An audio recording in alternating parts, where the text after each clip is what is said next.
IELTS listening টেস্টের যে ৪ টা পার্ট আছে তার ভিতরে পার্ট 1 হচ্ছে সবচেয়ে ইজি, বাট স্টিল ক্যান্ডিডেটসরা কয়েকটা জায়গাতে একটু চ্যালেঞ্জ ফিল করে এবং এখানে যেহেতু ইজি ১০ এ ১০ পাওয়া যায় খুব ইজিলি, তারপরেও অনেকগুলো নাম্বার হারিয়ে ফেলে সবাই।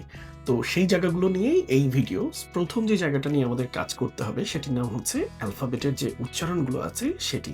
সাধারণত আমরা যেভাবে ছোটবেলা থেকে বড় হয়েছি, অ্যালফাবেট শিখেছি বা শুনেছি, আইপিএতে ওইভাবে যখন লিসেনিং টেস্টে কোনো স্পেলিং বলে কারণ নামের ক্ষেত্রে, সেক্ষেত্রে কিন্তু ওইভাবে শোনায় না। যার কারণে আমরা অনেক সময় বুঝতে পারি না এবং আমরা যে এটাও জানি যে লিসেনিং টেস্টের পার্ট 1 এ একটা নামের স্পেলিং ধরতে হয়। তো সেই জায়গাতে কয়েকটা যে লেটার আছে এগুলোর উচ্চারণ একটু চ্যালেঞ্জ ফিল করায়। তার ভিতরে ১ম এই যেটা আছে এই, সাধারণত আমরা এ শুনে বা প্র্যাকটিস করে বড় হয়েছি। এটা যখন আমার সেন্টেন্সে চলে যায় তখন হয়ে যায় আ।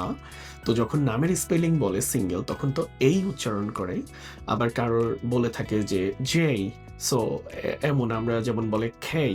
সো এগুলো তো আমরা অভ্যস্ত না। যার কারণে আমরা যখন লিসেনিং তো ফাস্ট বলে হঠাৎ করে শুনে এগুলো তাড়াতাড়ি লিখতে পারি না। যার কারণে ভুল হয়ে যায়। ইজি, বাট এটা অনেক ক্ষেত্রে চ্যালেঞ্জ বিকজ আপনি ওইভাবে প্র্যাকটিস করেন না এখন থেকে।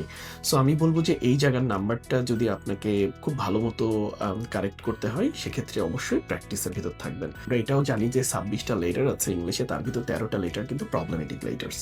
আপনি একটু প্রোনাউন্সিয়েশনগুলো প্র্যাকটিস করবেন। আমরা ক্লাসে যেমন ড্রিল করিয়ে থাকি AJK অথবা AIA, আর এর উচ্চারণ নিয়েও যেমন অনেকে স্ট্রাগল করে। ব্রিটিশে যেমন সাউন্ডটা সাইলেন্ট হয়ে যায়, যেমন বলে, আবার আ একে এই বলে। সো এই জিনিসগুলো আপনাকে অবশ্যই ফোকাস রাখতে হবে। যেমন যদি কারোর নামের স্পেলিং হয় এভাবে বলতে থাকে, কারোর নাম যদি হয় জ্যাক বা স্পেলিং বলে এভাবে JACK। সো অবশ্যই আপনি এগুলো খেয়াল করবেন। এর সাথেও কিছু প্রোনাউন্সিয়েশন এর অনেকগুলো লেটার আছে।